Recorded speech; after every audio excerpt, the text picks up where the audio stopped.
Item 4, approval of minutes of previous council meetings. 4A is the regular meeting of council, March 14, 2022. Are there any questions? No questions? I need a motion to approve. I'll second it. All in favor? Aye. Item 4B, closed meeting of council, March 18, 2022. Any questions? There's a typo. The statement says here that it was on the meeting was on March 17th, and we're saying that it's March 18th.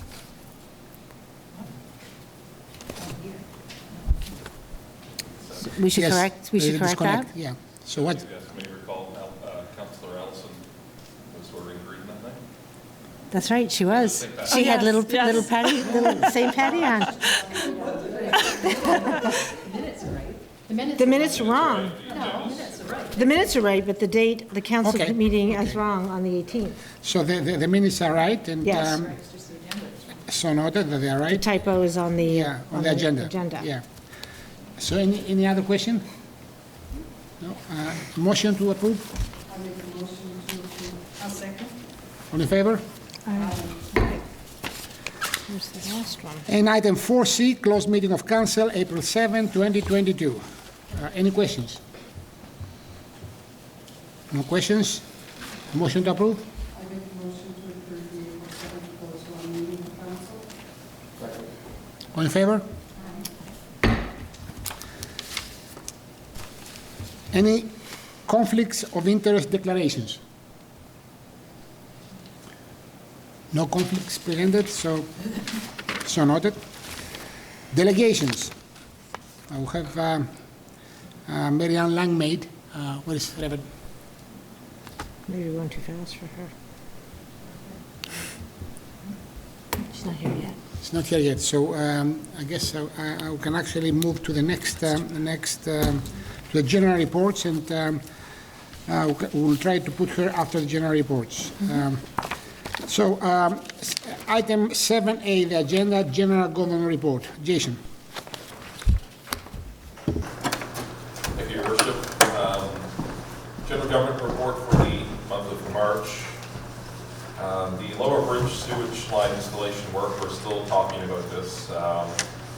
We had some agreement on closing the Lower Bridge to replace the installation on our sewage line. However, we're still waiting a final okay from Department of Transportation. Right now, I've requested that they have a direct contact with Esther Brooks Engineering, who's the engineering company for the scaffolding work. So the main reason to close that bridge is certainly because of some concern around weight on the Lower Bridge, closing vehicle traffic, and the scaffolding itself won't exceed that weight. We just now need to have the province agree to that, and then we can move on to actually getting this work done. This is, as you may recall, this has been in discussion for months now, so we hopefully can complete this year. For dangerous unsightly properties, we have one file that's on postponement, we have one file that's received a permit for demolition. However, waiting for that work to complete, and we are also we have a new open file with another property. Capital projects is to be discussed later tonight. We've completed our list for capital work for this year, and we'll be putting out tendering invites for some of that work, and then this week. Canal Beach, another project delay. Really, right now, we're waiting for the final approval with the Wawa permit. That's being wetlands permit, and certainly this is not on the province. This could be maybe a little more related to the project management.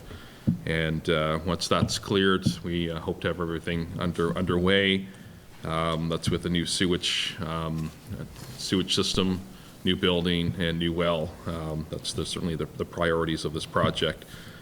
So stay tuned for more of an official announcement, and hopefully have an event, sort of a sod turning event out in Canal. Well number 2, we're working on improvements to well number 2. That's the well near the Day Adventure Center. But we're going to leave the natural gas component of that project, natural gas generator, just because of the cost of everything that we priced last year has gone up, 10, 15% at least. So we want to make sure we have enough to actually complete the work, and if the generator's good, then we'll get that at the end. The goodie, the groundwater under the direction and influence study, that's a topic on tonight's agenda as well. The walking trail, that's the walking trail that's going to stretch from Riverview Avenue using the old train line. So the tendering has been completed for that. Working with the Service Commission on that project, part of the Coastal Link Trail. And we hope to have a project meeting on this probably this month, and then a groundbreaking ceremony hopefully in May. So a couple good groundbreaking ceremonies here this year. Pickleball and tennis courts. There's been some great local fundraising efforts by the players of the pickleball group to resurface the courts, and they'll likely be addressing council in May's meeting. We will be installing a porta potty at the pickleball this year at the courts up there. JO Spinney Drive, we're going to continue to do some improvements, and these improvements are mostly earmarked from the 2 cents regional cost sharing, recreational cost sharing that we're getting as a town. So we certainly have to show some improvements. So one thing we are looking at doing is lighting for the courts that are out here, the basketball courts, as well as some work on the baseball field, and splash pad, and as well the building here in general. Just making sure that we're not just taking that 2 cents and not actually doing something, but actually improving the recreation area here. Day Adventure Center. So this year, seems like there's been a lot of good interest with the Day Adventure Center.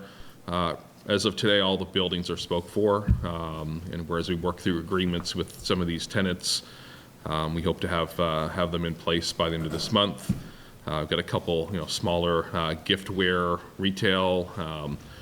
There's some promotional items. A woman that's going to be doing some promotional items, and Karma will be going back into one of the buildings again. And of course, the Girl Guides have been using one of the buildings. So yeah, it looks like that may get used. We'll see once some of the people get in the buildings, doing some renovations, and see what they actually think, anything long term.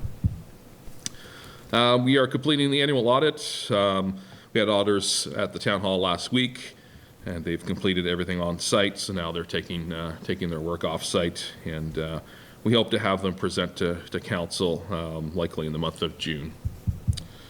Road repairs and site work. We continue to pack some of the potholes that we have here in the town, and continue to repair, and we'll continue to repair and do some patchwork to some of the areas once the asphalt plant's open in this month. Development housing. We've completed some of the work on the lot that's out at exit 52. That's the commercial lot. The apartment RFP, the proposal off of Brunswick, still working with the potential developer on that, as well as a developer in the adjacent lot. And we're also working with a developer on Hillside Drive housing there. Just have some items to work through with regards to drainage for that housing area.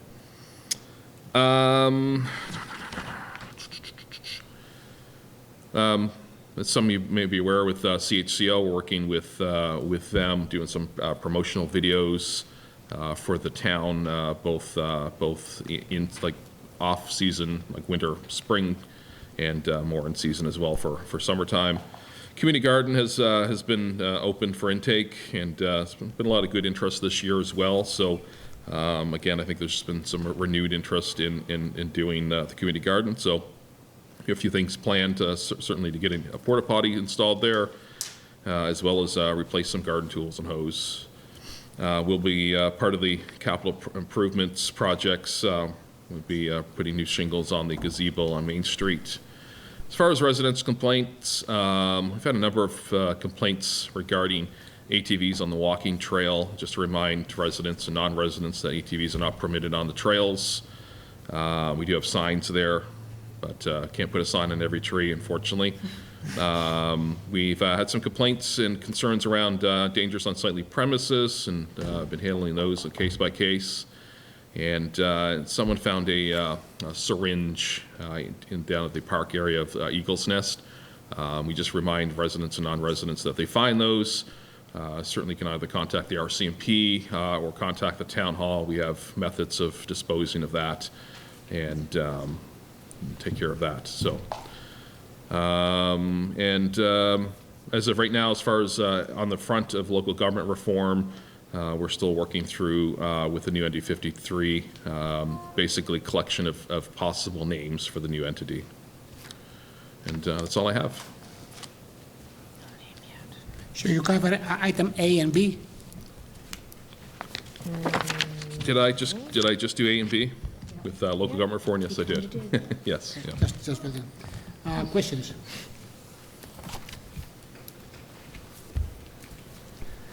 I have one question on the 2 cents that you mentioned that we are going to try to create against the recreation allocation from the Service Commission. Is that tagged for capital projects, or it can be like even for paying the power for this building? Yeah, it wouldn't be tied to capital. It'd be to just operations and improvements. Okay, operation improvements. Okay. Yeah. Okay. Any other question? I noticed that on the general report that we were going to charge the $200 a month, but we did in fact agree to go for nothing for this year. That's correct. So we should probably say that, put that on the record. Yeah, for the Day Adventure Center, Yes. There's no rent Yeah, for the for this tenants. year, The yeah. tenants are just under the agreement to pay for the electrical The power. electrical, okay, and any improvements they want to make. Correct, yeah. Okay. Okay.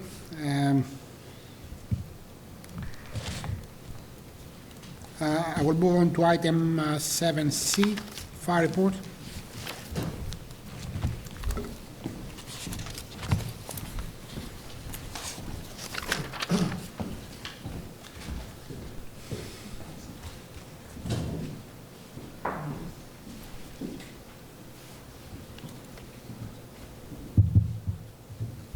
Thank you, Your Worship. I noticed a typo in mine as well. Should be for the month of March, sorry. We had 6 incidents. 1 NVA, 2 mutual aids, 2 grass fires, and 1 rubbish fire. So not a whole lot for the month of March. Training, firefighter 1 continues. We've got about 3 weeks left of that. As far as the classroom component, then we'll start our practical components. We had an in-house refresher on the regional fire dispatch and the TMR radio operations about a week ago, just to refresh the skills. Now that we've had them for a few weeks, we're starting to identify some of the pros and cons and how to work around them. As I mentioned last month, I was going to be attending. I did go attend the New Brunswick Fire Service Training Advisory Committee meeting in Fredericton, and I have another one that I'll be going to next month. And last month we were working on the new version of the Firefighter 1 program that will be rolling out next year. As far as equipment, I do have some updates on that. At the time I wrote the report, I hadn't gotten any response for my request for pricing for more TMR equipment. Since then, DTI has reached out to me, and also one of the private companies has given me prices for accessories. While they can't provide the radios, they can provide accessories. So I'll be working on acquiring some of that stuff over the coming weeks. And as I mentioned, I gave up my TMR radio to one of the other drivers to try and get more of them into service during the day. And we got our wildland equipment out and ready to go as well. So far, so good. We've had nice days followed by rainy days, followed by nice days, which helps keep the fires down and get things greened up. And the more rainy days we have, the less fires we have. but it hasn't been so much that it is starting to dry up a bit, and which is good. We don't want it too wet.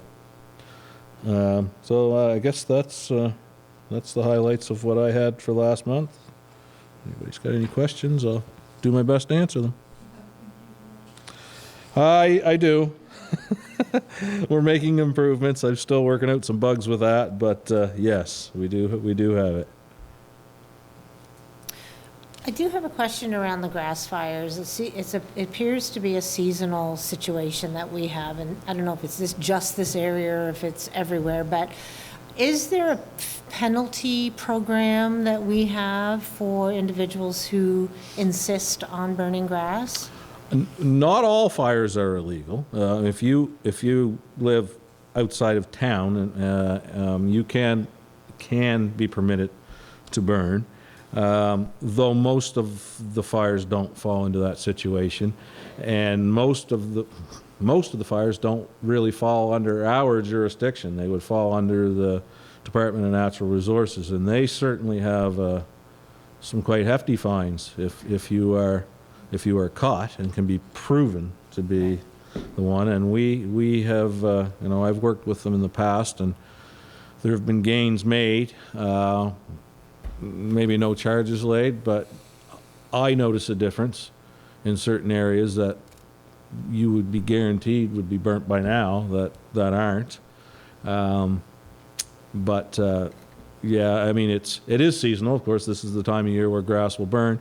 This area had notoriously a lot more fires than other parts of the province, probably the most per capita at times. That seems to be subsiding.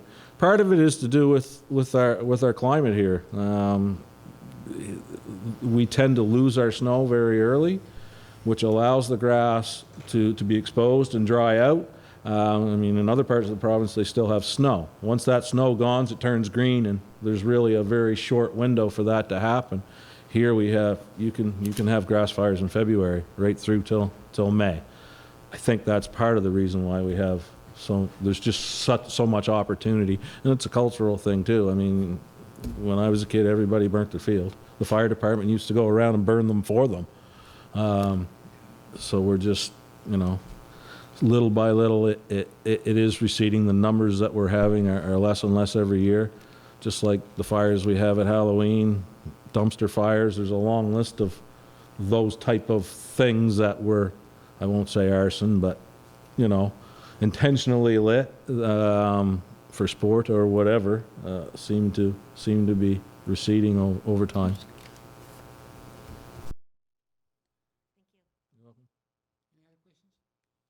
Thank you, Chef.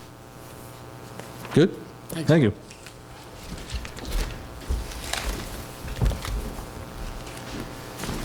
Building and Planning Report, Southwest New Brunswick Service Commission. Alex. Thank you, Your Worship. So I know Alex tonight, filling in again. I'll go through the report and do my best to answer any questions.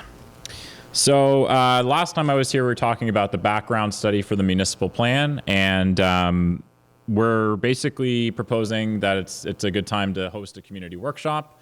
We can do things in person. We can get some more feedback from the community on that, and we'll just work with Jason and anybody else to get that scheduled in the pretty near future. We have received, I think Jason mentioned, rezoning application for 57 Brunswick Street. We're still waiting on the actual plans from the developer before we go any further with it, but looks like an apartment project, which is always good news. Jason also mentioned the Hillside subdivision, and we're working on a policy, actually we finished it, that has to do with private access subdivisions and sort of street layout. So what sort of a more kind of systematic way of going through those types of subdivisions. Not a ton of development happening. There's been 2 new permits issued, one which was a demolition permit, so kind of breaking even right there. So far in 2022, the total value of construction is $10,000. And as has been mentioned, there are several things in the works, which will be bigger projects, which is obviously good news. And I'm working on a project, I might have mentioned it the last time I was here, about housing data more generally for the region, and that work is being completed right now by a firm we've gotten to do that work. And we did a focus group in Eastern Charlotte with the St. John Human Development Council. That's part of that work as well. I don't know if anybody heard about that or attended it, specifically for vulnerable populations. And I think tonight there's just taking care of some older business. You're going to set the date for public hearing and get request views of PRAC for a sign variance that Vivian worked on, which I think she spoke about last time. And besides that, I think that's it for me. So I'm happy to answer questions as best I can.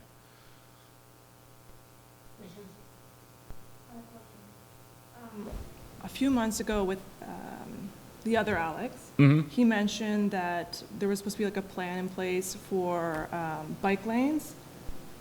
Okay. Yes. Do you remember this? You know, there was like a possible plan for bike lanes. I was It just might have wondering been if- part of the private access policy that he's working on. So it's as far as I know, unless this is related to the Coastal Link Trail project, which I don't think it is.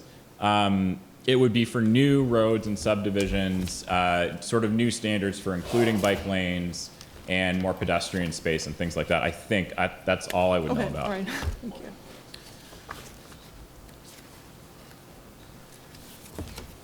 I have one question, because I was involved with our CAO in some discussions about the new subdivision. I'd like to know, in general, in this province, how the requirements for flood protection, drainage are set with respect to what is the kind of storm that is the baseline or that they're using. Right. There's not, I mean, for road construction, there's certain engineering standards for culvert size and base material and things like that. I don't think those have really been updated for climate change as far as I know. I know there's some work going on. Eastern Charlotte Waterways, they've done, I think, some work on, you can go on their data viewer and see culverts that need to be expanded and things like that. In regards to more general drainage,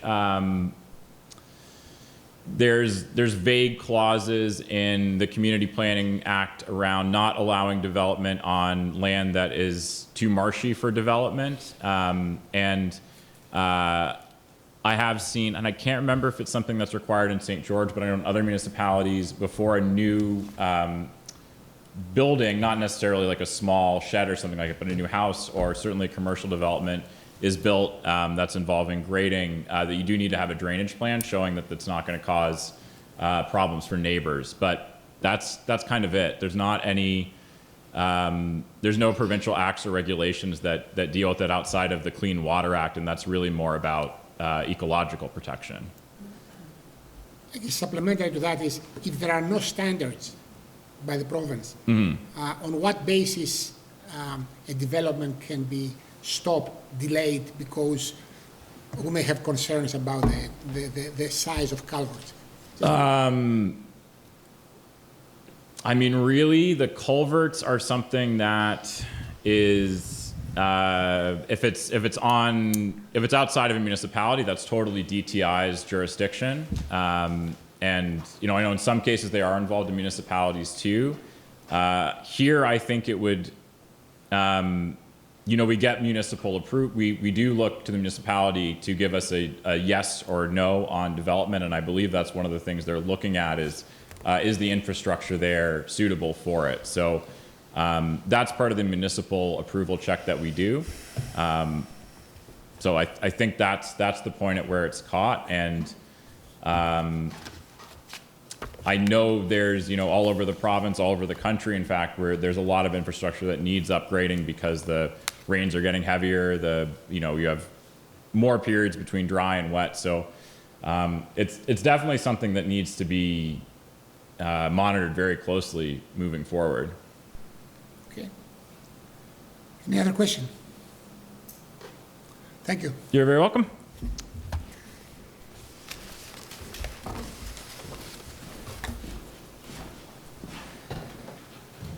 Water and sewerage report. Jason. Thank you, Your Worship. Water wastewater report for the month of March. Average daily water consumption for March was 280,580 imperial gallons for a total of 8,000,069 million imperial gallons. There's no total coliform or E. coli reported. Well levels are good. Chlorine pumps have been like sewage pumps this year. We've had many problems with them. At well number 3 in particular, this model is getting old now, and we are changing to a new model which requires changes to the SCADA control. So a couple of pictures there of the new and old model. We began to get the upgrade ready for well number 2. Some electrical upgrades have started, and we'll start with the well itself with the installation of a pump and transducer, which includes the pitless adapter and some piping. We spent a good amount of time in March installing and rebuilding new pumps and lift stations such as 4, 5, 6, 8, and 9. Lagoon results for March were good. We would expect numbers to go up as usual when the weather gets warm and causes the pond to turn over. Also included in the report is the results for the month of March for water test. That's the water report. Questions? I just, the photograph, Jason, that shows the wellhead on the water and sewage report, and you've got it circled, is it because the wellhead casing is rusting? Like, what is the Yes. representation Yeah, there? they'd be Okay. rusty, yeah. So does that mean we have to replace the wellhead casing? What- Usually what a do we- sleeve has been put in this one. We put a sleeve on and welded that into place, and that's. So that's been repaired, is that what I'm Yep. seeing? Okay. Yeah. I have two questions, and they are all about the same thing. Every month we're getting this lagoon report.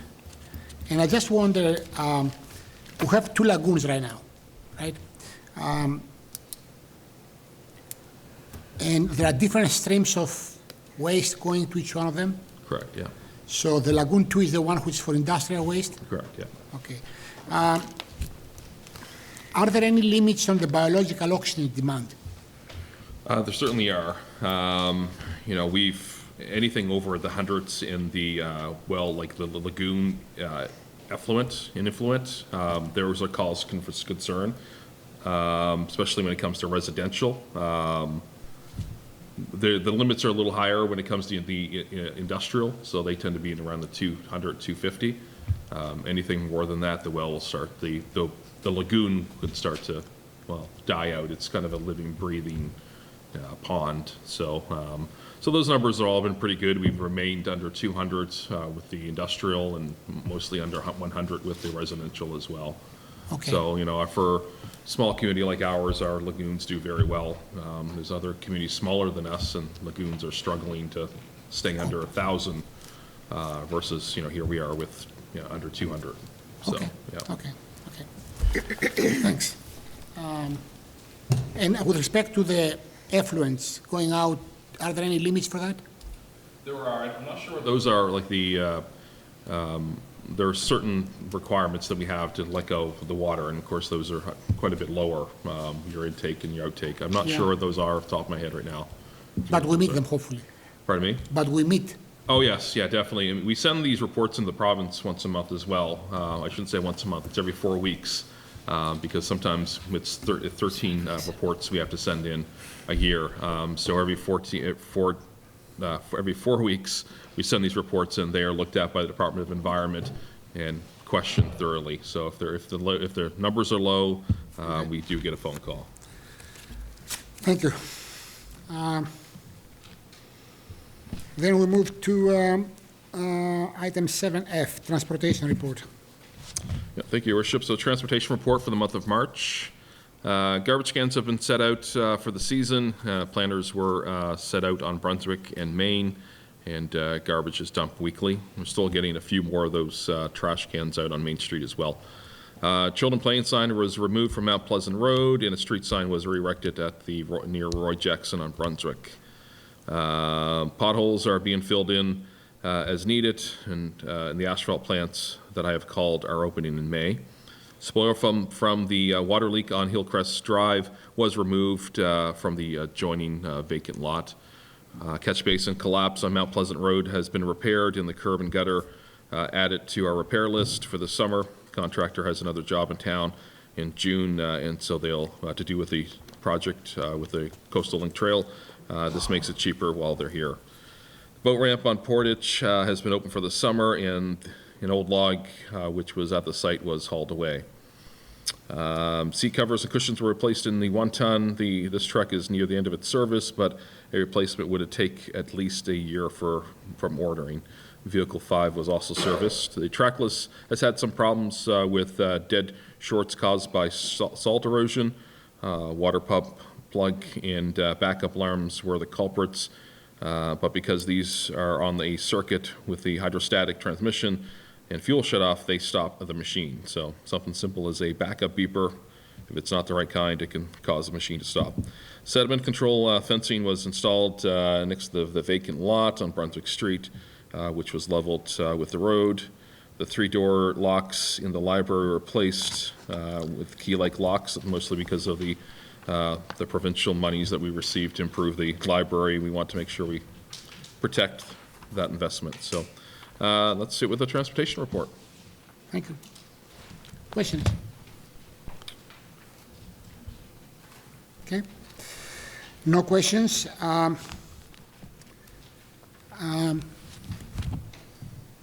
The Reverend is not here, so we can continue with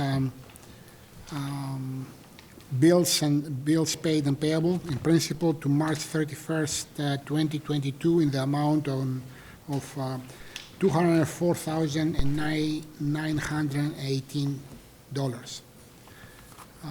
Are there any questions? Okay, we'll start with you. Okay, so on page 1 of 4, I have the Kelly Chase, number 46527, that says that it was an overpayment refund. So I'm curious if that should say a negative 100 opposed to just a regular 100? In that case, how it would reflect, it does come up. It's an overpayment, so it was. I'm not sure how it would come up on the report as being a negative, or doesn't really reflect as a positive. But it shows as a positive. yeah, it's the way we print this report off of just gives us more of a value. It's not an actual like an accounting ledger. Okay. But it was an overpayment and refund. Okay. So the next one is just a couple doors down. It's 26529. It's in regards to the clamshells. The 24-4. Now, we talked about these last month. Did we pay for this just now, or? Yeah, it would have been in the transportation report for last month. Yeah. With the clamshells, yeah. So we just paid for them. Yeah. Okay. The pallet of cold mix asphalt. Last month, I noticed that we had the expense of $19.83, so we bought a second load? Second load, yes. Okay. Yeah. On the next page, 2 of 4, I noticed that I'm going to have some questions around the Tourist Bureau. What building is that? The old VIC would be the green building. At the Day Adventure Day Center? Adventure Center, yes, So washrooms. was that building not shut down for the winter? It was. The interior was left open for the Girl Guides to use. I thought the Girl Guides used another little building. They do. It doesn't have a washroom. Oh, I see. So it costs us up to $400 a month to keep a washroom going? To keep the water going so it won't freeze, exactly. Okay. Yeah. All right, then. The next question I have is around the 7, it's on page 3 of 4, and it's the SLS number 5. Is that this lift station? Sewage lift station, yep. Okay, so I noticed that the light bill on that has tripled. Mm-hmm. Is it because we have a problem with that lift station? Usually that's the first sign that there's something wrong with pumps. They continually run. Maybe there's something stuck in it, and just the impellers continually run. So have we investigated this? We have, and there was an issue with that. So it is, that's what I look for every time I go through the monthly NV Power bills. I'm looking for that bump up to the previous month. and usually that will indicate there's something wrong. We do visuals as well, but sometimes we're not maybe hitting at the right time. It gives us a fair shot for the whole month, so there was an issue with that SS. Okay, and so where's 40 Main Street? 40 Main is the old feeding lot, yes. Okay, Yeah, so yeah, that's that yeah. little plug we put in? What was that? Is that a plug that we put in last summer? Is that what Yeah, that is? where the plug, yes. Okay, because we haven't paid, we've only paid that light bill once in 3 months, so I'm just curious, is it Nice. just, we just get it every randomly? We can certainly check in, yeah, we should be getting it each month. It's not listed this month, and it's not listed in the last month. Okay, so it got shifted, okay. Could be, yeah. We'll take a look in. We wouldn't want NV Power to, So then on page, when we go down, we'll go to the next page 1 of 2, I see that we've spent the money on the library computers and the computer equipment. Was that not money that was granted to us from Andrea? Okay, so that's just a in and out? in and out, yeah. Okay. We have to make a claim for it. And my last question is around the Streetlight Acorns. I don't know what the acorns are. We spent almost $1,000 on those. It's the bulb itself? Globes, yeah. Oh, the globe. Did they break? We usually lose one or two. The issue that we're having now with the Main Street streetlights is not so much even the globes now, it's the actual bulbs that we have. It's difficult to find them. So a lot of municipalities now are going to an LED. So we're gonna have to probably look also at some point replacing those streetlights to an LED. So that I'm clear, we paid $998 for 2 bulbs or 2 globes? Yeah, it would have been the fixtures. Yeah, that's Okay, yeah, what I wow. think of it. Yep, Keep an eye on those. yep. That's an interesting point that Jason said. Things low pressure sodium, Yes, which are old designs. They are the most efficient that have ever been developed by humans. And the reason for which they are becoming obsolete is because people were complaining about their glow in the space. But however, they are much more efficient than the LEDs. But everybody stopped manufacturing them. So we are ending up basically throwing something that was a green solution because of other considerations. So anyways, any other question on the report?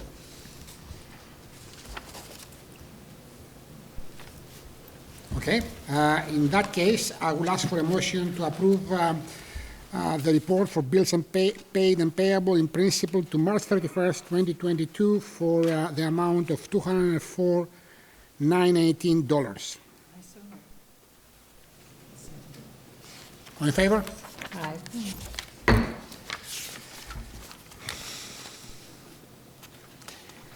New business.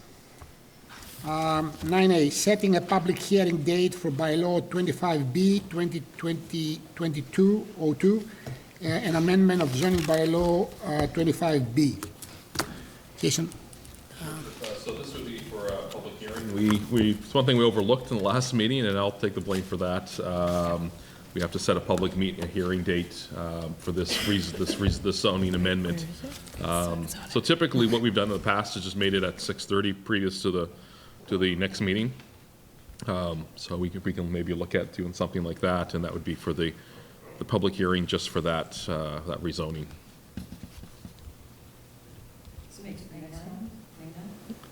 Yeah, that would be next month, the So, 9th. so you have a date? May 9th at May 6:30. 9th. So, are there any questions with, No, because the next council meeting is May 9th, 2021. Because May 9th. So May 9th at 6:30? Yeah, I believe that's what I saw here somewhere. so May 9th, 6:30? Okay, so I need a motion to actually set the public hearing date for this item for May 9 at 6:30. I'll move that. I'll second it. In favor? Aye.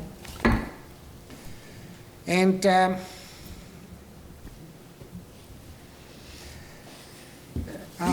9B, request for views of PRAC on bylaw 25B 2022-02 and amendment of zoning bylaw 25B. Jason.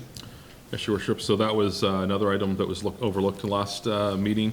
So this would just be the PRAC view for the zoning amendment as well, same that we do the public hearing on. And we would just be requesting their views. So any proposed date for that? No, I would, if council wishes to hear the views of the PRAC, they just need to have a motion and we'll write a letter and ask for their views. Oh, so it's actually, okay, so I need a motion to send the request to the PRAC. I make motion to send the request to PRAC. I'll second it. All in favor? Aye. 9C, capital projects.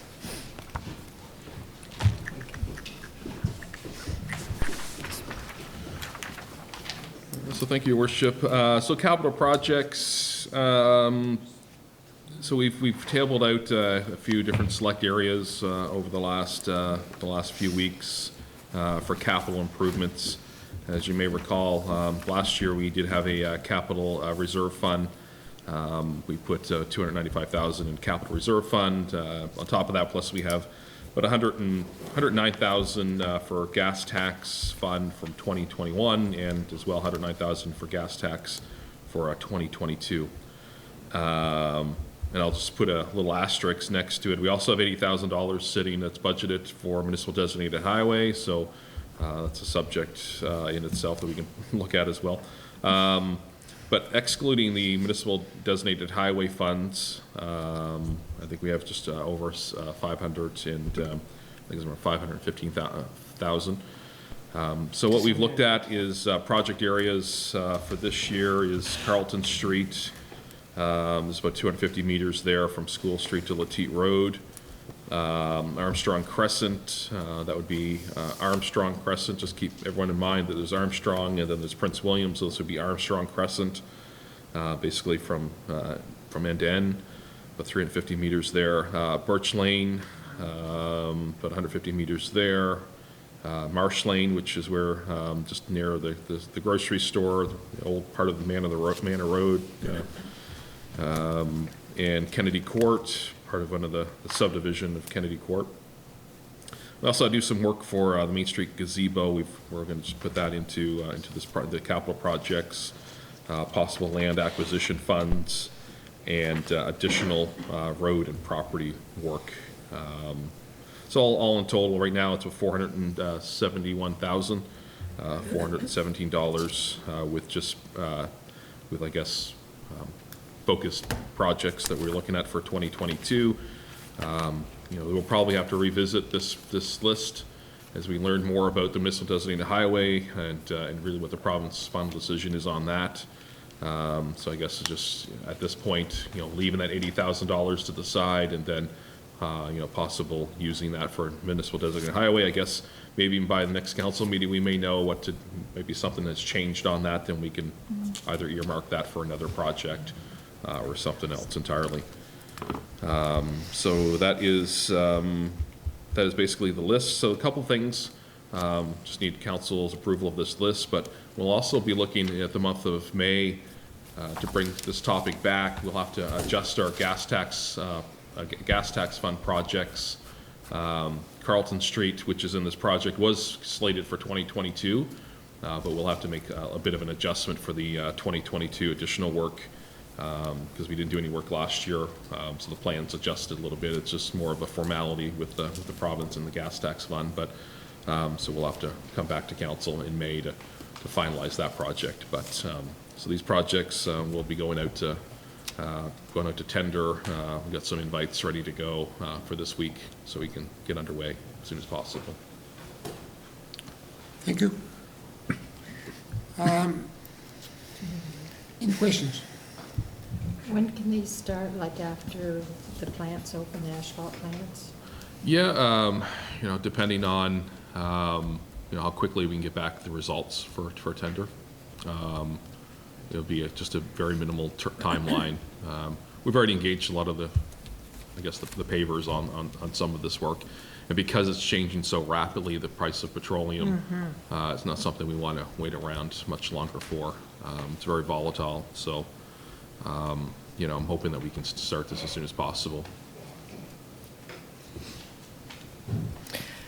I guess I'm a little bit curious, I mean, these amounts that we have approved, and I understand all that, but will we have to revisit this, do you think, because of the price of asphalt? That's going to change the bottom line here. I heard in the newspaper, what, 30% already? Yeah. There's a possibility that, you know, come 4 weeks from now, let's say, that, you know, prices are somewhat locked in. And the prices that we have right now are, most of them are good until the first part of May. Okay. So it's trying to quickly get things turned around. Certainly with tendering, I mean, certain construction, based on the dollar value, kicks in the tendering process. So we have to tender this. So there, you know, we'll do that and set the limits on timeline to try to get this turned around. And I think even as well for contractors now, I mean, this is the time that they're starting to plan things out. So we want to make sure that we're part of what they're planning for the next few months. Any other question? So it was just for an update. There's no decision to be made now, so. Yeah, I would ask for council's approval of this list. If they're fine with it, then we can put the tender out tomorrow and Okay. and then go. I make the motion, we approve the list as stated. I'll second it. All in favor? Aye. So tenders will go out tomorrow is what you're saying? Mm-hmm. Thank you. We are moving to item 10, all business, well-filled groundwater under the direct influence Goody study. It was something that we tabled last time and is coming back. Yes, Your Worship. So there was, I think there was really no final decision with the Goody work. I think council asked at that point if this was something that most municipalities were aware of or taken part of.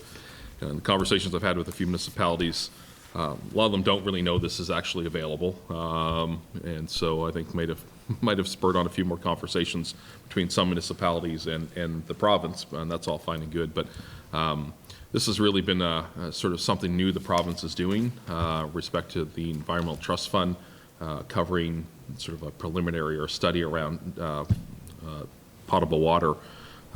So is it mandatory? It's not mandatory at this point, but right now, the funding is there. By the time, I think in the next few years, they're not able to really say when, but they know that it is coming. It's going to be part of a mandatory that every 5 to 10 years you have to have this Goody study done in order for your certification on water. So this will be a box that will need to be checkmarked at some point in order to get your annual water operating license. So right now, where they're paying up to 75%.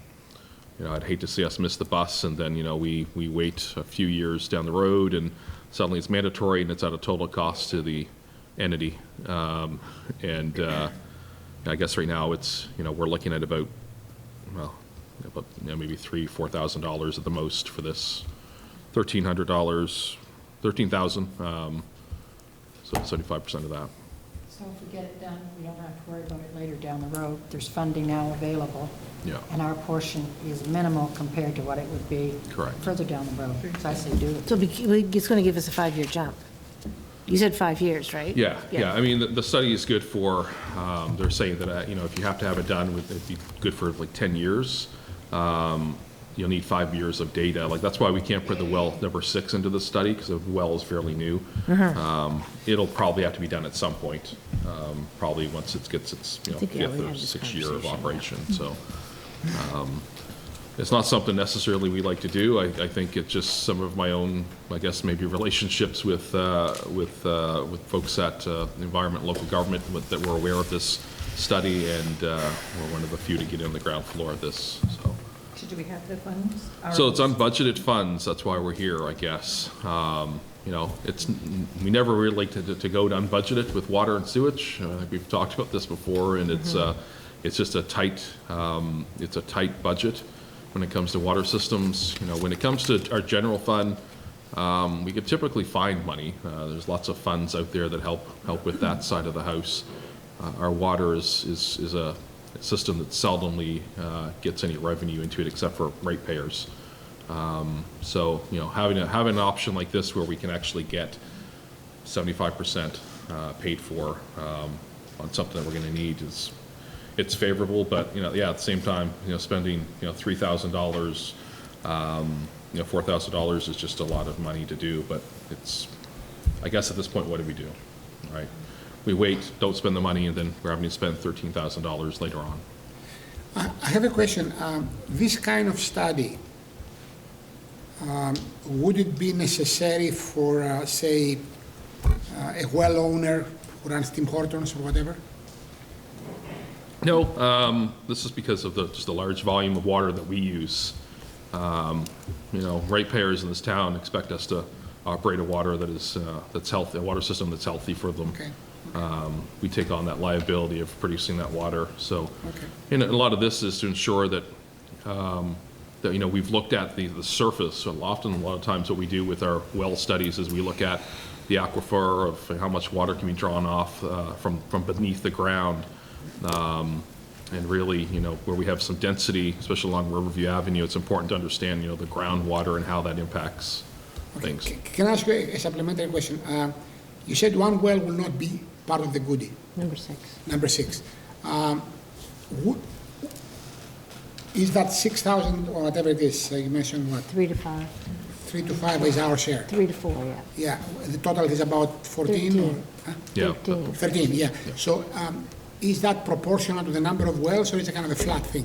No, it's proportionate number of wells. Okay, Yeah. so, okay. So essentially, if we're going to have one more well, it's going to be like a fraction of that at the... Yes. Okay. Yeah. I guess we can actually have a motion, if we want to do it or not. Anybody wants to move that? I'll move and see where it goes. I'll move that we do the study. Second. All in favor? Anyone opposed? No? Okay. So you got your goodie.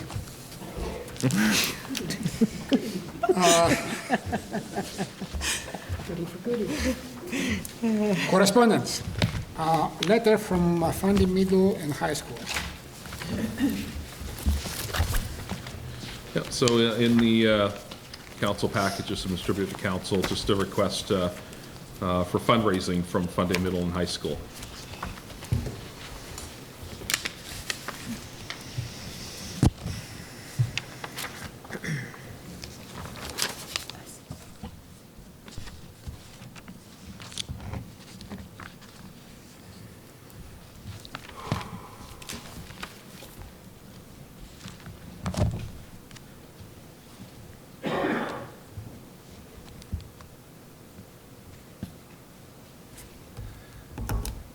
So essentially, for this cause that they outline here,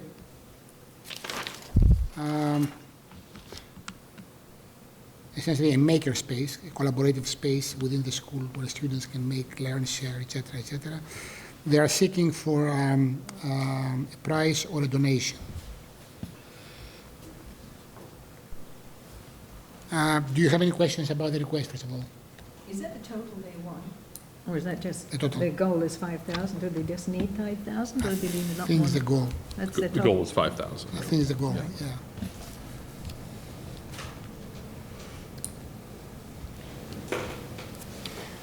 Do you have any money coming to us from various things that they would be eligible? Like some community fundraising that are coming to us and... They've done a lot of their own fundraising for this.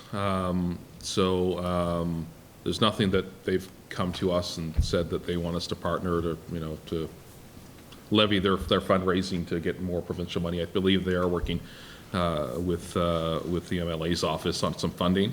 I think they're just looking to get a grand total increase.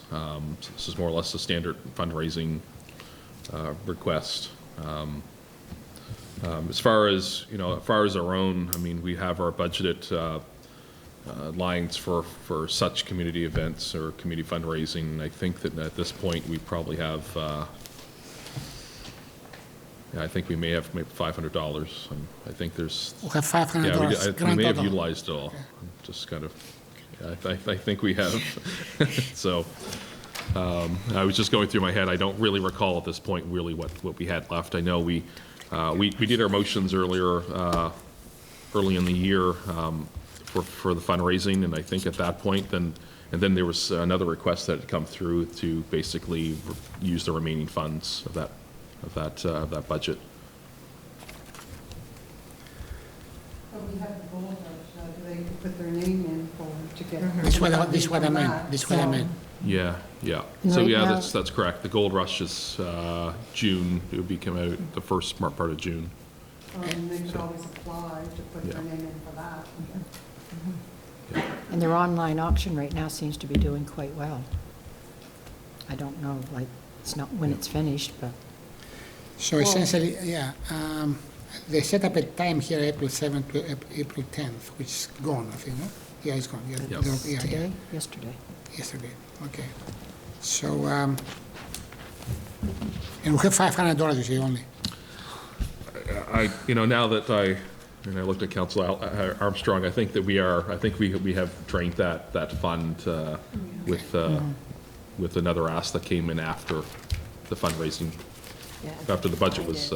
So one option is to table it and revisit it when the gold rush things are coming, if they apply for them. I don't think really probably even tabling it, but I guess we can certainly, go back to them and recommend that they keep an eye out. Keep And an we can eye, certainly at the town hall, keep them updated when that intake comes.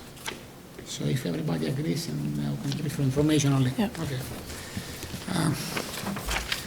Then the next item is the letter from Mr. Glenn Larson. And go ahead, Jason, introduce it. Mr. Larson, he's the owner of an apartment building on Main Street, and many people in the residents, I'm sure non-residents, are familiar with this building. A number of years ago, 2017, I believe, there was a graffiti artist that did the side of the building, and he's looked at other murals in Sussex and St. Andrews, and was wondering if maybe it's a chance to maybe do a refresh to kind of bring them on board with like the Sussex and St. Andrews of what they've done. So certainly that's something we can look into. I could certainly reach out to those communities to find out who the artist was and look at a possible cost of that, and there's various different programs that come up, whether it's through through nonprofits or through the province for doing those type of improvements. But I think if we want to start from there, just getting some costing of what it would cost to redo that building over.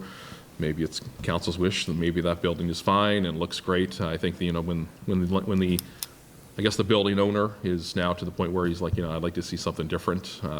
He came to an agreement to leave it there for a number of years, and I think we're probably at.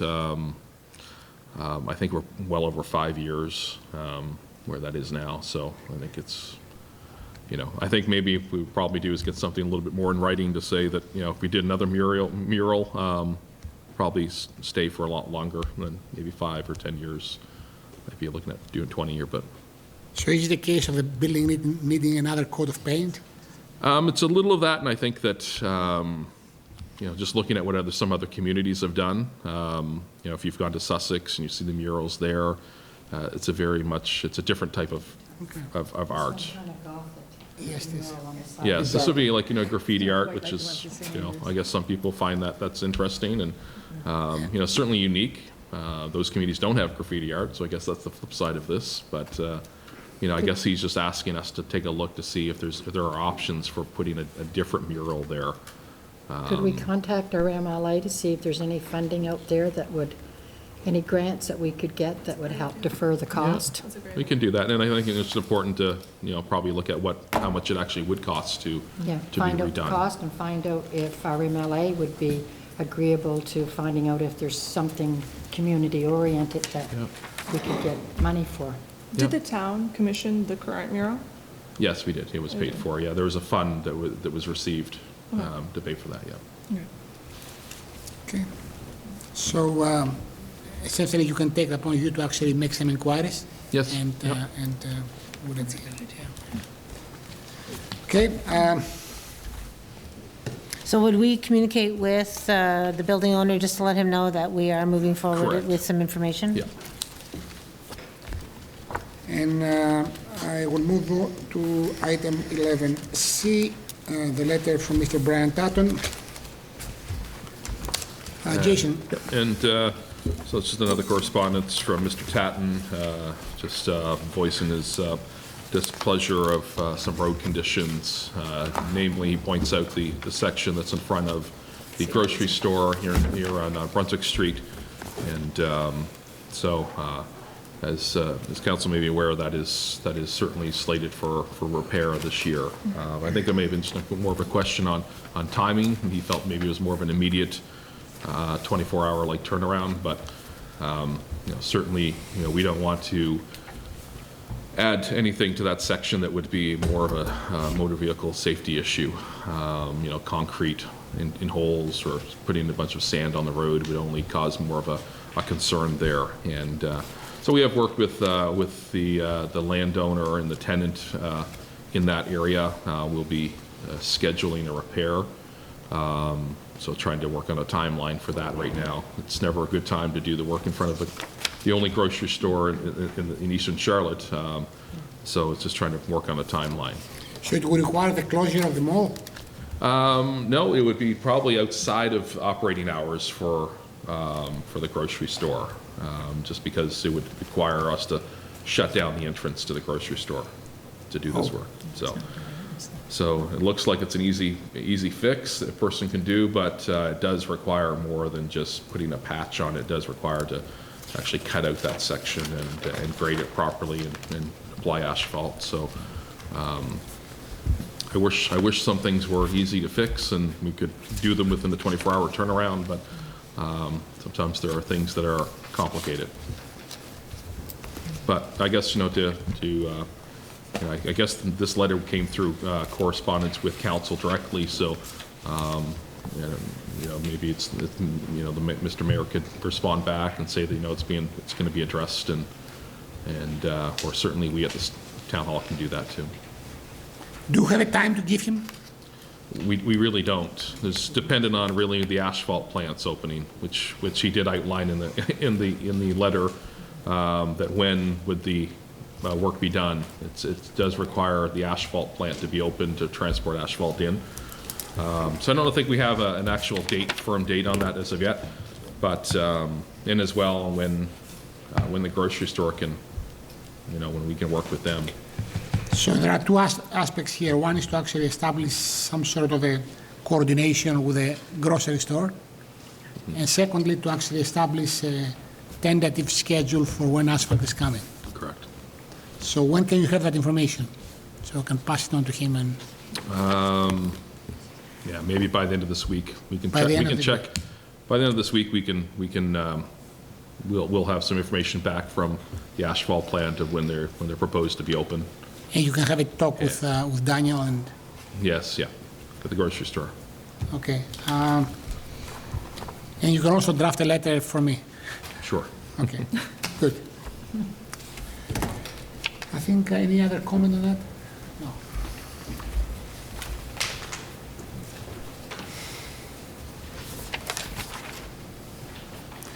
Public presentations.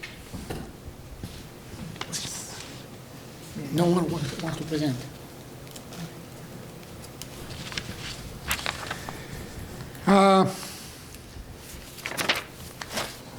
We don't have still the Reverend coming, huh? So she's not coming. No, I did receive an email from her. Unfortunately, looks like there was some communication issues. So she will we'll put the invitation out for her to come to May's meeting Okay. and Okay. see how that Okay. goes. So we are moving on to item 13, which are the statements by member of the council. This time I'm going to start from the right. Just want to thank everyone for coming this evening. Also, just to let the community know that the music hopefully will be starting on June the 2nd, on a Thursday. And come May will be the lineup. I'll have the lineup for the whole summer. That's all I have. Benefits for Ukraine was a very good event. Deputy Mayor Rayner and several other people organized that, and it was well attended. It was very good attendance. That's all I have. Family Fun Days, July, third week in July, July 18th to the 24th. Have had lots of interest, have had lots of volunteers, and more information to come. Stay tuned. I just want to thank everybody who turned out for our Night for Ukraine. We had a wonderful variety of stuff to eat. And special thank you to everybody who donated. And we raised $7,330, which is amazing to me. And the need will be there for a long time to come, and we know that. And we know we have some Ukrainians who will be coming here, and we will do more fundraising in the future. Thank you. Councilor Dorakis. I forgot to mention it when we were talking in the general government reports, but it should be on the record as well that the garden boxes are also for free, with the exception of the deposit for the key. Also, I want to just mention that I did make a video recently on Facebook detailing just the wonderful events that we've held at the Macadavic the last few months. And actually, James Hanley reached out to me today, and he said it was great fun and good exercise, good work. I would like to thank the town of St. George for letting us, the seniors, use the Macadavic Place to try this out. Most of us would like to do this more often. So. Great. Councilor Armstrong. It was nice to see the traffic data on Riverview Avenue, and I know that it's been moved as of today. Knowing now that we have the opportunity of a camera on this piece of equipment, my question is whether or not we would be able to have access to this information from the RCMP. How many speeders over 20 kilometers has been photographed and identified? So we will get back the data. It will be shared. It's sent to the town as well, copied to the RCMP, so they'll have the same reports that we will. Okay. I'm Whether excited they'll to take get something with that. that, I don't know what the if it's admissible, if it's something they can use for levying speeding tickets, but it's certainly something that's a new feature on that sign. So what we do with the pictures. Just to play the devil's advocate. You never do. Oh, I always do. We have forgotten that we do not have front license plates on all New Brunswick cars now.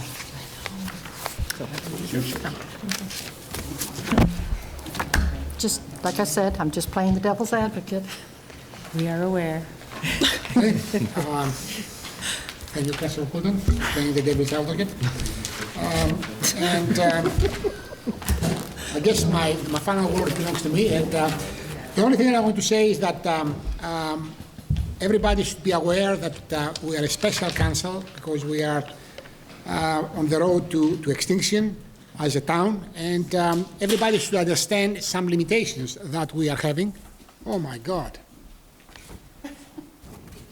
I did not plan to do that thing today, but I will do. Let me finish what I had. And I want to say, but a big challenge that we are having, and I want the residents to understand, is that being in the special state that we are, to be a council in dissolution of the town, we have certain limitations about our ability to do certain things, like, for example, getting into debt to do certain things, capital improvements.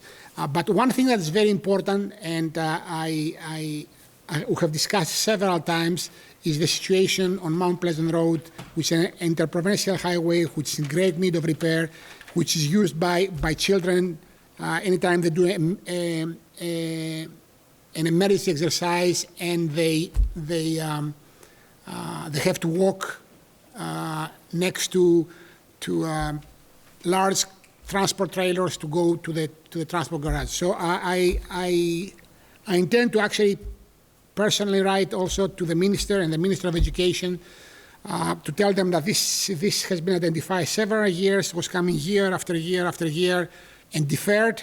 And now, for first time, it was dropped out of the list, and other municipal highways which are not in that bad shape and do not have such a critical importance to our community have been chosen. So a letter is going to be going out hopefully tomorrow, if Jason is able to fill it up, among the many other things that he has to do. And I hope that something can be done this summer. And since Chris brought to me this very important paper, I thought that there must be a town crier who should be saying these things, but it's a proclamation that John Datorakis, the last mayor of St. George, is going to proclaim now. And that is, in the year 1904, the town of St. George was organized as a municipal incorporation in accordance with the Towns Incorporation Act of 1886 in the province of New Brunswick.